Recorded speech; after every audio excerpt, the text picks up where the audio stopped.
Hello and welcome to the debate. I'm your host, Maqbool, with you at PTB World. In today's show, we're going to be taking a look at two important stories. The first is going to be, of course, taking a look at the law and order situation of the country and the kind of security challenges that Pakistan has been dealing with for quite some time. And we see that the UN Security Council report has also endorsed Pakistan's stance that has been, of course, put forward many times previously as well in terms of the threat emanating from Afghanistan and, of course, the way that the TTP is being supported by the Afghan Taliban regime in the country financially, operationally, and in the terms of providing safe havens as well. And this is something that has the potential of emerging as an extra-regional threat, as the report also talks about the affiliations and the implications that it has in terms of combining with other terrorist organizations such as Al-Qaeda, and then, of course, moving forward as an umbrella organization that can possibly recruit others. And this is, of course, very important, the way that Pakistan is dealing with this particular threat, and of course the fitna al-Kharij, which is very integral to Pakistan's own security in terms of what has also been said in the report, the huge number of attacks against Pakistan, more than 600, that of course have been conducted by this organization. At the same time, of course, there is also the National Action Plan, which has been discussed recently once again with the Chief of Army Staff as well, and of course has been a continuous way forward in terms of Pakistan's own survival and of course its own ways and approach of dealing with this particular threat. And while of course there's also the diplomatic approach that is being conducted with the Afghan Taliban regime in Kabul, there is of course the necessity in terms of actualizing that within the country as well, in terms of the kind of kinetic and non-kinetic measures that were put in this very important plan. So we're going to be taking a look at what that means in terms of the approach and way forward for Pakistan, and how we're going to of course move about in the face of this emanating threat from across the border. In our second segment, we're going to be taking a look at the political situation of the country with the opposition, in particular, of course, the PTI, and the kind of rifts that have been emerging. We saw the governor of KP talking about how these internal rifts have affected the performance of the government, and has, of course, contributed to the way that KP has performed. And then, of course, talking about the former chairman and the kind of corruption that he has been involved with, that also impacted the political scenario and, of course, the party in itself. There's also, of course, the scuffle that has been held with Fawad Chaudhry and Shoaib Shaheen as well outside of Adiala jail. But of course, in terms of what will be the way forward and what that means for the role of the PTI and the role of the opposition in the parliament, and how exactly that's going to impact the political scenario in KP, and then of course in the country, is going to be our focus in the second segment of the show. For this and more, as always, in the studios, I've been joined by senior analyst Farrukh Pitafi and Raja Faisal. And we've been joined online by Major General Zahid, who's joined us online in the debate. Thank you very much for joining us and being a part of the debate. And I'll start with you, General Zahid, in terms of what we've seen go on and continue. It's very important, of course, to understand what really is the direction that this threat is taking. While, of course, Pakistan, unfortunately, has been a victim in terms of the huge number of attacks, most recently, of course, also as the report of the UN also outlines. It's something that we've been talking about continuously, and it's something that, of course, is very integral and very real to the threat that Pakistan faces, and it's, of course, right across the border. With these kind of safe havens being provided, and the way that this report also outlines how there is a lot of operational and financial support to the TTP from the Afghan Taliban regime, it is very important, of course, to then understand how we're going to be approaching this. While, of course, we have traditionally had the diplomatic approach with Kabul, and then, of course, the National Action Plan within Pakistan. But when we talk about the Afghan Taliban regime's continuous failure to provide reassurances, to take action against these elements, and to, of course, outrightly deny these reports coming out as well, how do we then move forward in light of these facts? Sana, thank you very much for the invite. I think this situation in Afghanistan is extremely complex, and it's extremely dangerous for Pakistan, and Pakistan is a real victim of whatever is happening in Afghanistan, because there are multiple reasons for that. One, this interim setup in Afghanistan, they have become a clear-cut, very pronouncedly they have become a proxy, kind of a proxy for the Indians' application against Pakistan. And then they are supporting another proxy, which is TTP. They are also available as a client to India. Then, unfortunately, the poor and badly crafted withdrawal of United States from this region, leaving behind more than $7 billion weaponry in this part of the world, especially in Afghanistan. And then there are more than 25, 26 proscribed organizations, these franchises of terrorism, they are present in Afghanistan. And then there's that illegal spectrum which was there on our borders that has also been stopped. So the criminal mafia, the smuggling mafia, all of them are collaborating. So there is kind of a synergy between all these franchises. ISIS is here, ISIL is here. So they are, each one of them is supporting each other, you know. So they are taking advantage of whatever economics is attached with this terrorism. And Pakistan is the prime victim. Now this terrorism will be spread towards China, to Central Asian republics. Russia has already been victim of this. And then, of course, this will become a transnational issue. This has become a transnational issue. So this is a kind of a complex situation over there. Now, coming over to your question that what Pakistan should do, you know, Pakistan has to create deterrence. Sana, I'm making this statement very clearly: the deterrence in kinetic, the deterrence in politics, and deterrence in diplomacy. So until unless you are not going to create a deterrence in all these fields, nobody in the world is going to be bothered. Everybody is looking after their interest, and considering the future application of this hybrid war, and future application of even the conventional operational application will be through these proxies. So India, the red syndicate, I always call a red syndicate application, is always against Pakistan. So Pakistan has to create, has to establish a whole of a nation, while taking the whole of a nation approach, has to establish deterrence in all three fields which I have mentioned. Right, absolutely, and that is very, very important. Faisal, I want your take on that as well, because you have spoken about the provinces, of course, in Afghanistan, and they have been also pointed out within this report as well. And there's, of course, also the fact that this can then emerge as an extra-regional threat as an umbrella organization, and of course with its affiliations with others such as Al-Qaeda. And that of course makes it a problem which is far more than just Pakistan's.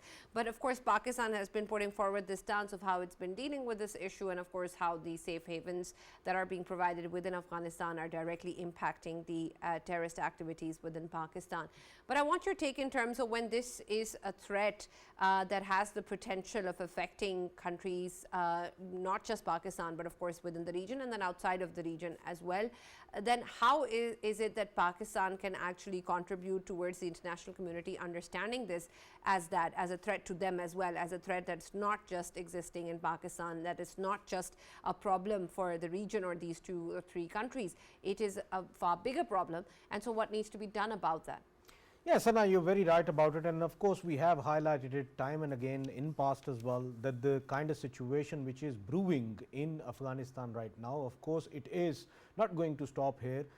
Right now, of course, Pakistan is being affected by it, and time is not far, like we saw in past. While we know that CIA itself created Mujahideen, and then they nurtured them in Afghanistan, and then later on, once again, when this time around they left Afghanistan, they left it in the rogue hands of TTA. And right now there are examples in front of everyone. I mean, UN report suggests as well, and overall $43,000 every month is being given to TTP by TTA, and TTA is providing them with every leverage to of course train their fighters, and to of course facilitate them, and even their operations, they are being facilitated by TTA. And this is of course happening along the borderline of Pakistan. When we talk about Nuristan, Nangarhar, Kunnad, Paktia,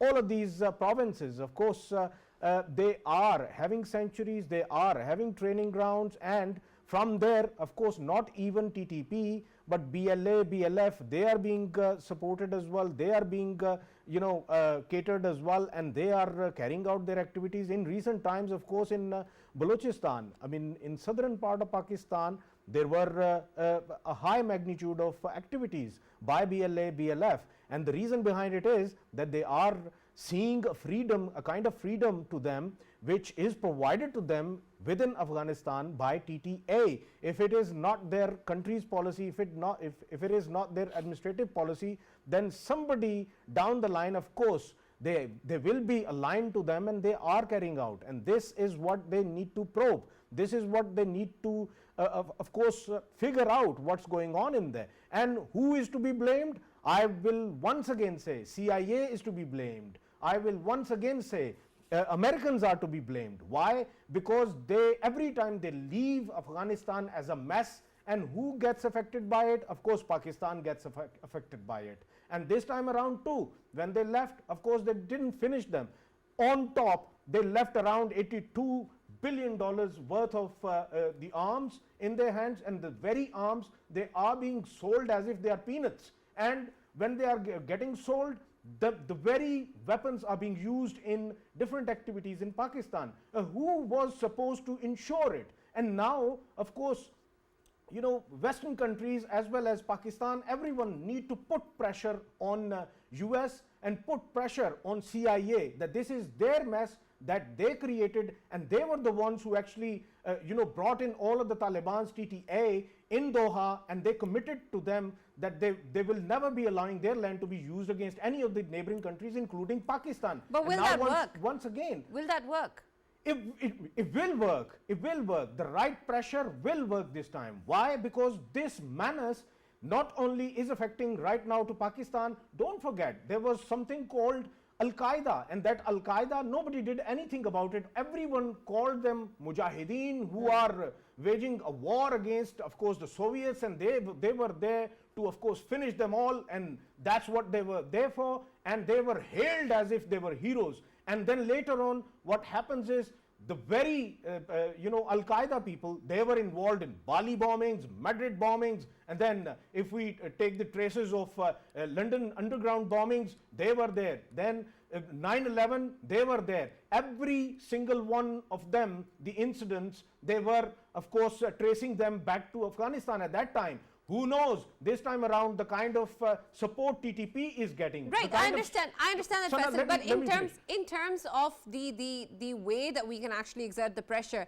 what will be that leverage in terms of the action that we'll require from the US? They're out of the country now. We need to continue bust all of these terrorists where they are hiding, and the way we conducted 3 raids last year in March, in April, in December, we need to continue that again and again until all of these are nibbed in there. Why? Because the more we do it, the more the outcry we will be listening from the other side of the border, and once we listen outcry from the other side of the border, that's when everyone would take it serious. And God forbid, I mean, I'm not somebody who's willing that this happens. If any single activity that happens in the Western countries once more that traces itself back to Afghanistan once more, that's when they will wake up. And before that happens, they need to wake up now, so that the kind of menace we saw in early times of course, Al-Qaeda, this time around TTP, ETIM, then ISIS Khorasan, all of these, they are going to be a menace, and this is not a menace only for Pakistan, but this is going to be a menace for the Western world as well. I think they need to do it now. If they don't do it, then time is not far that they will be forced to do it. Right, and Farrukh, I want your perspective on this, because while of course it's important for us to understand that this can potentially be a threat outside of the region as well, and I want your take on what can possibly be done in terms of particularly the US even considering this to be their problem, but also in terms of what our problem is, and in terms of the way that we want to fight this threat within our own borders, protect our own citizens, and how we want to move forward as a priority for Pakistan and its citizens. We have the National Action Plan in place. We, of course, are moving forward in terms of the same measures of law and order and security for our own citizens. But in terms of actual action and implementation and what we hope to achieve, how much of it can be based on what we look outside of Pakistan, particularly Afghanistan, and how much of that it needs to be an inward reflection? Right, thank you very much, Sana. Earlier there was discussion of Al-Qaeda. I think nobody cares about Al-Qaeda anymore. everyone cares about Al-Qaeda. That is benefit to one's own self, right? Regarding, history of Afghanistan-Pakistan relationship, we can go into the audit of past 40 years, or then we can look at last 4 years, right?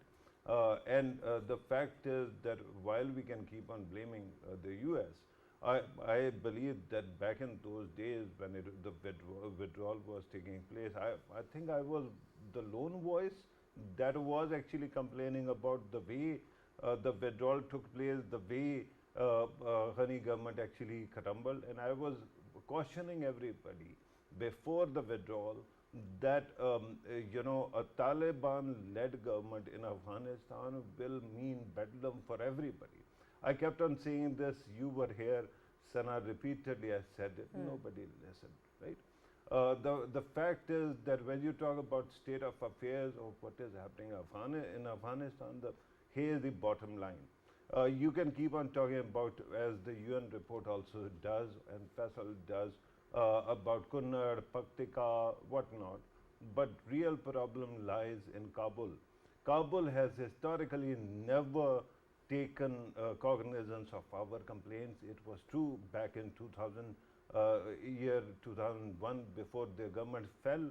At that time also Pakistan was hunting for a very serious terrorist, sectarian terrorist, and he was sitting in Kabul. Our interior minister flew to Kabul and requested them to hand him over, and they refused to accept the existence of such a person in Kabul, while all our intelligence was telling us this is what is happening. So today they are going to magically change. They have an ideological bent, Sana, and their ideological bent is clear. They choose TTP, and they have been choosing TTP for quite some time, although we have this wool on our eyes that we refuse to actually remove. And when you talk about America is a far cry, let us talk about our own neighborhood. Right now, as we speak, TTA delegation is visiting what country? Japan. And why is it doing it? Where are the UN sanctions on their travel? There's a country by the name of India that has been lobbying the Quad links so that Taliban can get access to Japan as well, because Japan is also a member of Quad. So in that situation, it is quite clear. And I was telling you repeatedly at that time that there is a nexus between India and Afghan Taliban, because look, they blame you for the fall of their government, right? In 2001, 2002. And after that, they might have bided their time, but they have the complaints upon complaints against you. Why would they change that? Why would they not automatically go to your worst enemies and create some kind of relationship? So this is what is happening. Right now, you're right, and I have been pointing this out. That time when you could have stopped this, and by the way, let me also remind everybody that Doha Agreement did not see Afghan Taliban taking over Kabul. It foresaw a coalition of government in which Ghani and other elements were also included, and Taliban were only a stakeholder. It did not happen. If somebody is still thinking that Doha Accord still holds, they have to first tell me how much they know about Doha Accord, because there are pages upon pages of agreement which are classified. We don't know what exactly lies there. As you pointed out, we have to take care of our own country. Something very interesting happened over the weekend. Joe Rogan actually runs this podcast, and in that podcast, he had actually invited somebody from that had actually worked in Department of State. And that person is talking about USAID and its role in this region. You know what is going on with USAID.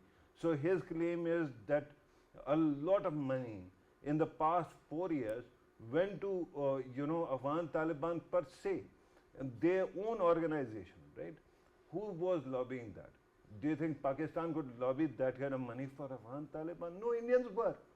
So wake up, smell some coffee, and find a way to protect your homeland, because your country is not going to be protected by anybody else. Whatever mess has been caused in Afghanistan, find people who kept on telling you that Afghan Taliban are your friends, and then hold them accountable. And I don't mean pundits, I mean policy makers. Whosoever did that should be, especially in the past 4 years, they should be held accountable for misleading the country and misleading the policy.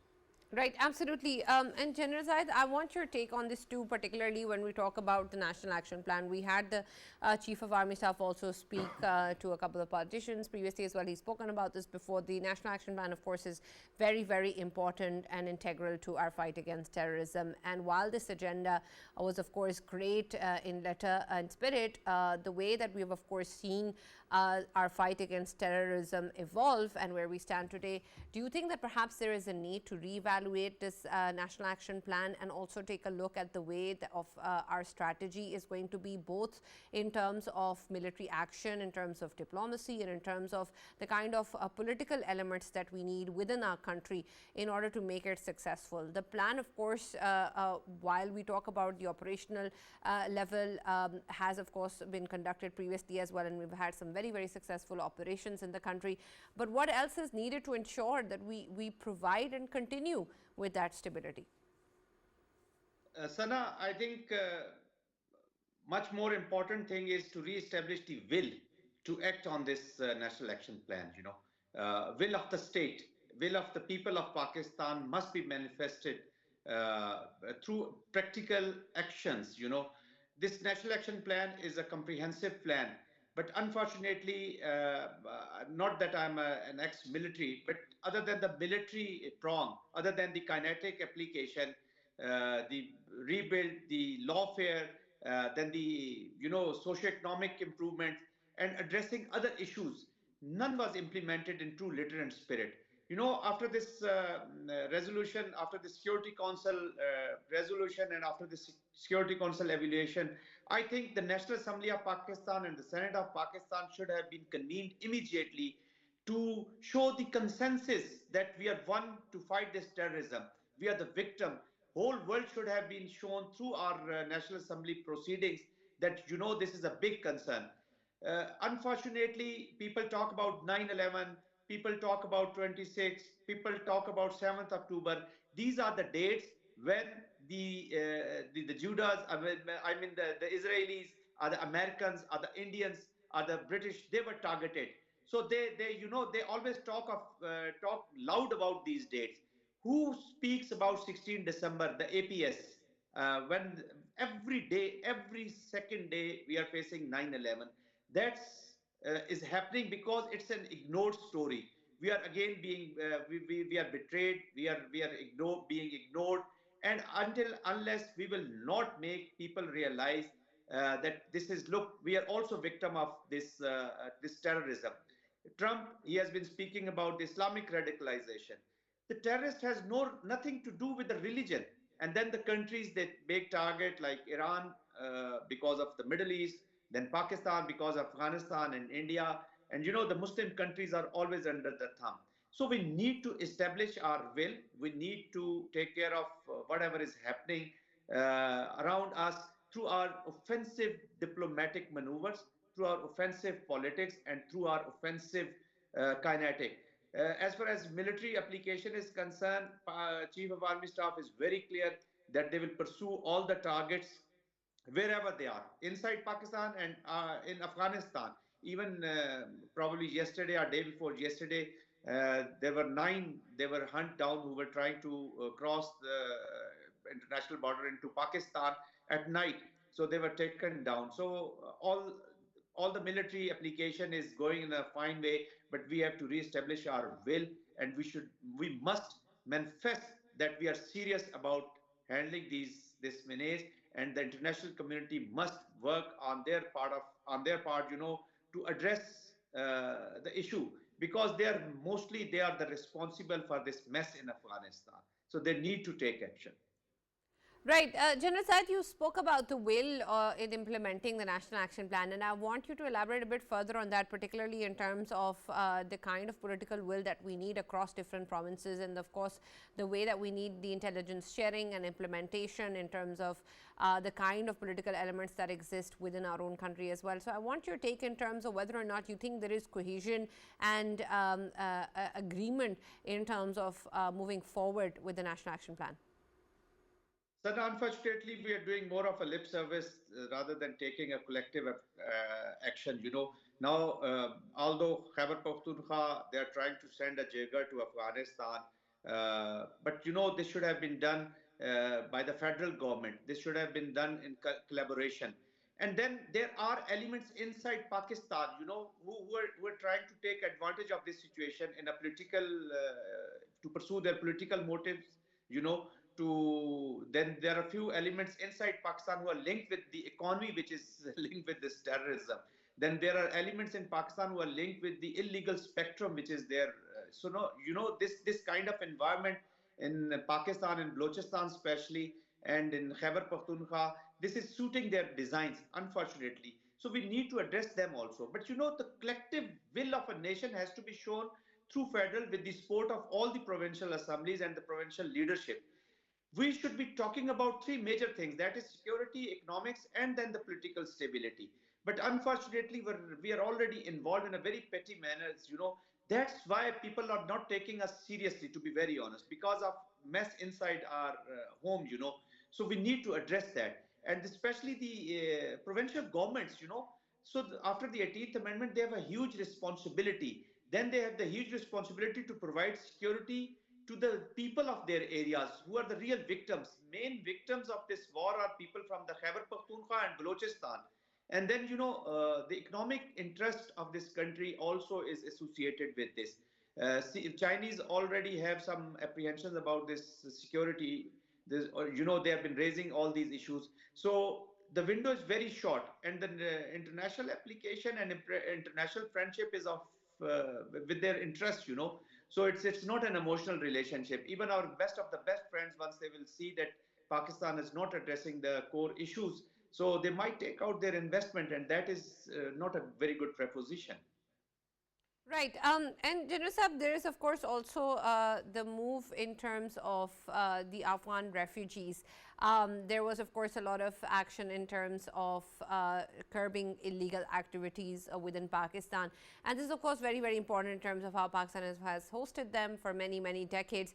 And while that, of course, is something that is important in terms of curbing these illegal activities, I want your take on how that has helped with the situation in Pakistan and, of course, impacted the relationship with Afghanistan as well. With respect to the refugees, I think Pakistan started off with a serious move, but unfortunately, the implementation could not be done in a true letter and spirit. So the numbers of Afghans who were present in Pakistan and who were sent were very less. Even there were few Afghans who went back to Afghanistan, but later on, after spending some time in Afghanistan, they came back. It is already impacting our poor society, because a lot of people are, there are no jobs even for the Pakistanis. So we need to get again serious on this. And I think we should get out of this emotional bonding. My apologies for this, making this statement that we get into this brotherhood and ummah and all that stuff. And, so first, as the Chief of Army Staff has said, that the life of a citizen of Pakistan is more important than our relations with Afghanistan or Afghanistan. So we need to, whatever decisions we take, we need to implement them very, very seriously. And all elements of national power, we should have a synergy. Everybody should help each other to execute as per the declared policy of the state. So Afghan refugees, I don't think so that it was much effective. I don't know the exact figures, but I think it's not very encouraging. Right. Thank you very much, Zahid, for joining us and being a part of the debate and sharing your views with us. Faisal, I want your take on this as well, and add to that the kind of measures that Pakistan, of course, has taken in this regard, and also what Janasa was referring to in terms of sending a jirga or a team of scholars. We've seen such actions being taken before as well. How much have they actually impacted or contributed towards any real relationship building or trust building with the Afghan regime, the Afghan Taliban regime? Yes, and obviously when we talk about people-to-people relations, especially when it comes to Jirga, obviously it has an impact overall when it comes to Pakistan and Afghanistan's relations. But in terms of terrorist threats emanating from the country? In terms of terrorist threats, yes, it does affect. But when it comes to, a situation overall, of course, when we know that TTA, Taliban, Afghan Taliban, they need to ensure that they are having a control over their own land, and they are making sure that the people we are trying to talk to, they are under their hands in terms that they, as an administrative leadership of Afghanistan, they are making sure that whatever they are telling them to do, they will do that. I mean, if few of them, they do not accept the rule of Taliban themselves. Like if we talk about ISIS Khorasan, of course ISIS Khorasan is known to have not having good relations with Taliban, and of course they keep on fighting with each other. But when it comes to TTP, TTP is not only having good relations with ISIS Khorasan, but at the same time, of course, they are having good relations with TTA as well. And few of their factions, I mean, they are intermingled. And I think in this kind of situation, everything should be crystal clear. And as it has been earlier highlighted, that the kind of strategy Afghan Taliban are coming up with, especially joining hands with our eastern neighbor, and we know what kind of games eastern neighbor would always play on our western front. Reason being, they want to keep on engaging Pakistan on the western front, and this is how they will play. And right now, of course, India is involved in funding, India is involved in facilitating Tehreek-e-Taliban Pakistan, as well as, of course, few of the powerful groups within Tehreek-e-Taliban Afghanistan as well. So in this context, of course, they have to sit with Pakistan, they have to come up with this kind of resolve that they will ensure that their land will never be used against Pakistan. If that, of course, is implemented, then Pakistan won't be having any problems with Tehreek-e-Taliban Afghanistan. And if Tehreek-e-Taliban Afghanistan is serious enough in that context, then they can join for their forces with Pakistan for the joint border security of border between Pakistan and Afghanistan, and that's what it is required. When it comes to, of course, Pakistan is making sure that, of course, the air raids that has been introduced, and in very recent times, of course, drones have been introduced, and now even in the with the night vision capabilities, people who cross every night, of course, they are being curbed, and few of them, as General Zahid has rightly pointed out, day before yesterday, 9 of them, while they were entering in Pakistan, Pakistan made sure with the use of night vision footage, they were getting live footage, they were getting, of course, they nipped them there and then. And I think this is how Pakistan would continue doing after, whenever they'll be crossing into Pakistan. Right. And Farrukh, I want your take on that as well, because we, of course, while we talk about our own steps within the country, we've tried and tested a lot of the measures and approaches with the Afghan Taliban regime previously as well. So in terms of what we have seen in the responses or lack of responses, what then are the options that are available to Pakistan, and what effective ways can then be looked at when we take a look at teams or jirgas or scholars actually going there and engaging with them, or the government engaging with them? What will then be the possibilities of actually getting a positive outcome from that? Right. If we are actually, we have to resort to sending and bringing jirgas here, then perhaps it would have been more prudent to actually invite them over for Valentine's Day. The fact is that if somebody does not want to be a friend, you don't owe them anything. Yeah. And the fact is that before we seek to actually to handle or tackle Afghan Taliban, we need to first undergo a head surgery, or some kind of neurosurgery, so that all these negative voices that keep on failing us should go away. And why do I say this? Sana, we had actually swept the TTP away out of our borders, and they were deep inside Afghanistan. They were buried there. Then somehow, some genius actually, and this is not one politician, it is collaboration of various power centers, right? They decide to bring them in, and then all of a sudden, what happens is all the Khyber Pakhtunkhwa pickets are removed in one day, and they are allowed with weapons. Why is it that it has been 4 years, Sana, but nobody has been hanged for this?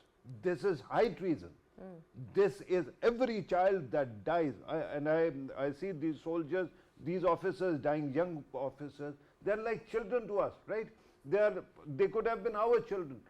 But the fact is that they are dying every day. Why hasn't anybody been, sent to hell for this? Anybody who was responsible for that idiotic, suicidal, perhaps, enemy helping policy.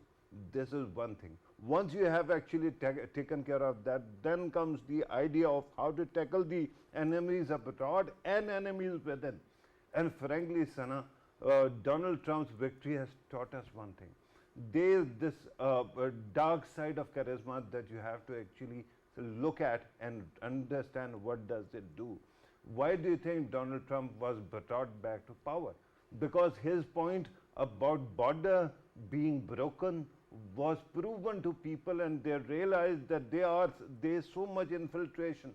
And eventually, after 4 years of mishandling that by the other side, he was brought back. And today, nobody can even move a muscle against his policy, because he has been brought back by such a clear mandate. So the fact is that we can actually keep on looking at these people who create so much confusion. It is an existential battle, Sana. This country is the only home we have, and we owe nothing to any foreigner. So first of all, harden the border, take care of all these elements, and send a clear message. Anybody who is not with us is with the enemy. And if they are, then they should not have the kind of privileges that they enjoy to confuse us. FATF was also mentioned. Frankly, FATF was just to make us miserable. Otherwise, Pakistan was already adhering to all the important things that were necessary. Today, try to open an account, online account, Easy Paisa, it becomes really cumbersome, because first you have to go through biometrics. So the fact is, our state has done whatever it could to ensure that terrorists don't get money, they don't get support. But if it is happening even now, then it means that there are snakes within our own backyard, and they are trying to bite us. So harden the border, just use dark charisma to build that consensus that you keep on talking about, and get rid of this menace for once. Once it is done, move fast, break things, and then you can win over whosoever is angry with you. Right, absolutely. We're going to take a look at our next segment, which considers, of course, the political situation of the country as well, while, of course, we deal with these issues is very, very important as well. And, of course, the opposition is an integral part of the parliament too. The PTF, with its own internal risks, is emerging in terms of the kind of problems or rhetoric that has been coming out from the governor, KP, as well. And then, of course, in terms of the ways in which that impacts the performance accordingly as said by the Governor KP. And I want your take on that, Faisal, because we've been hearing about these things for quite some time previously by other leaders of the party itself also, and now of course in the ways in which we have seen that happen in KP. What does that mean for the party, the government in KP, and then of course the role that the opposition has in the parliament?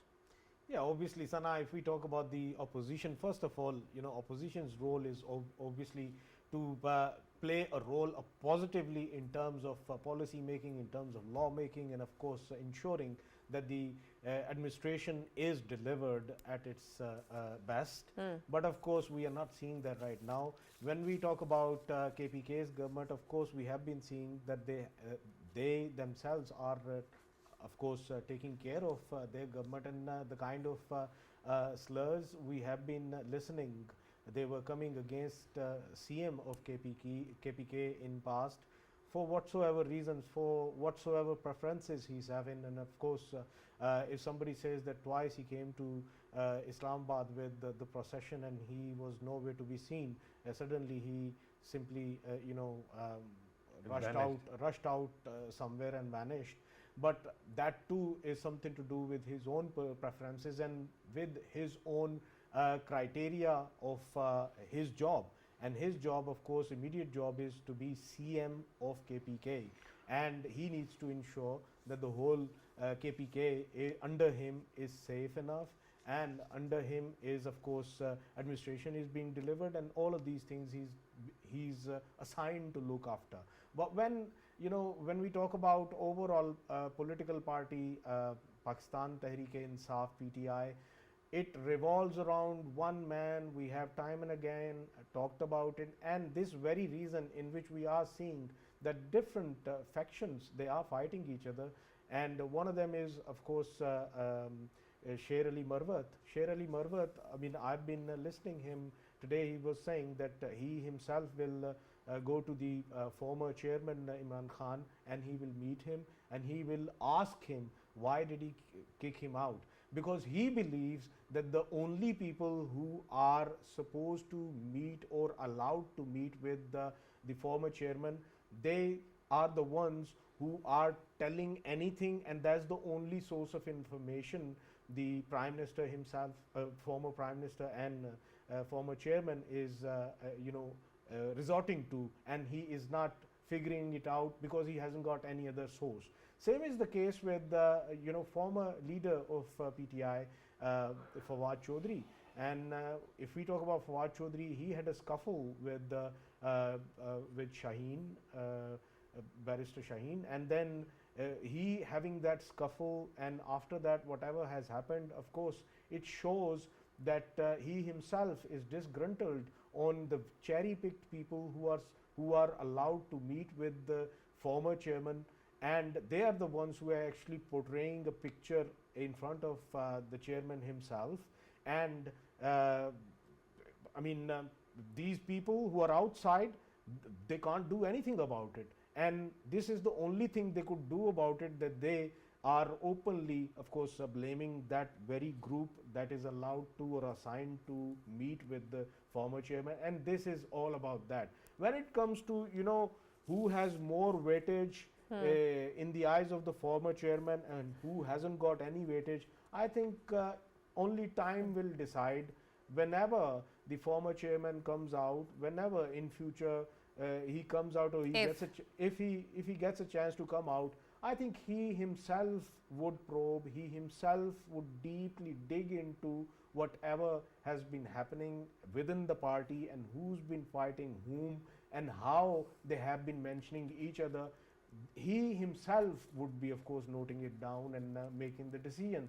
Because to me, I think whatever happens in PTI, none of the, including the KPK's chief minister, none of the leader who are outside, they have no say at all within PTI. They have no importance within Who PTI. does? Only one man who's sitting inside, and that's the former chairman, Imran Khan, because he is the one, whenever he will say anything, of course, that would be heard outside by the people. And this party is only revolving around the one man's popularity, and that one man is sitting inside. Right. And Farrukh, I want your take on that because, of course, historically we've seen the party being very person-centric as well. But in terms of the time that we've now seen with the former chairman in jail and then with different leaders emerging within the PTI, now, of course, these rifts coming out, what is the party now and what it represents, and whether or not there is any truth in terms of any real leadership coming out beyond that, and if there is this race to be in the good books of the former chairman, or to be privy to meeting him or to engage with him, then what really is going on within the party? Right, Sana, thank you very much for the question. I think that first of all, I want to puncture a bubble, particularly regarding Fawad Chaudhry not being able to meet the former chairman. I mean, his own brother, Faisal Chaudhry, our very good friend, is one of the leading lawyers of former chairman. So he has direct access. Whenever he wants to go, he goes and he meets, right? So I don't believe that they are denied that kind of access. Secondly, when it comes to former chairman actually being clueless about what is happening outside the world, he seems to actually be able to write letters to foreign bodies, foreign papers. He has been able to control Twitter handle, and by the way, it has been proven that it is not a rogue element that actually keeps on putting out tweets. It is his guidance that continues to guide it, right? With that kind of state of affairs, who would say that he is clueless inside, jail? These are simpleton arguments. I think they are meant for just public consumption. Okay. Regarding, one thing that I've been saying it since ever, and that is, it is not Pakistan Tehreek-e-Insaf, it is Pakistan Tehreek-e-Imran, right? It is about one man, as usually parties are in Pakistan. And when he was in power, or before he was in power, there used to be such skirmishes in the party before as well. And we highlighted these issues to him personally. And we were later on told, not by him but others, that it is the way he likes the party to operate. He wants people to fight, and then he can actually be the mediator. So, frankly, all these scuffles are nothing. The party has two problems. Everyone keeps on trying to fell another person. And with Khyber Pakhtunkhwa, the problem is that politicians there are very rich. Every time there is a Senate election, Sana, the highest bids that are there are for 3 places. Ex-Fata used to be that, now no longer Khyber Pakhtunkhwa, and then Balochistan. So the fact is that people have a lot of money, and these monies are used to actually get, remove one person from power or influence the other. So that will continue. Unfortunately, PTI has to ask itself, if it is denied all the access, if it is in such shambles, who caused it? Yeah. It is their own agency. They won't decide it. Did I ask them to actually go for May 9th? Did I ask them to actually go for something else for that matter? No. They decided themselves. People ask if I'm entire PTI or entire somebody else. I'm not. I'm only entire stupidity and entire suicide. Right. So this continues repeatedly, and then somehow magically we have to actually feel sorry or worried about whatever is happening. I'm sorry, that won't happen. Right. Thank you, Farrukh, and thank you, Faisal, for joining us in the debate. As always, that's all that we have time for. That's all from the debate.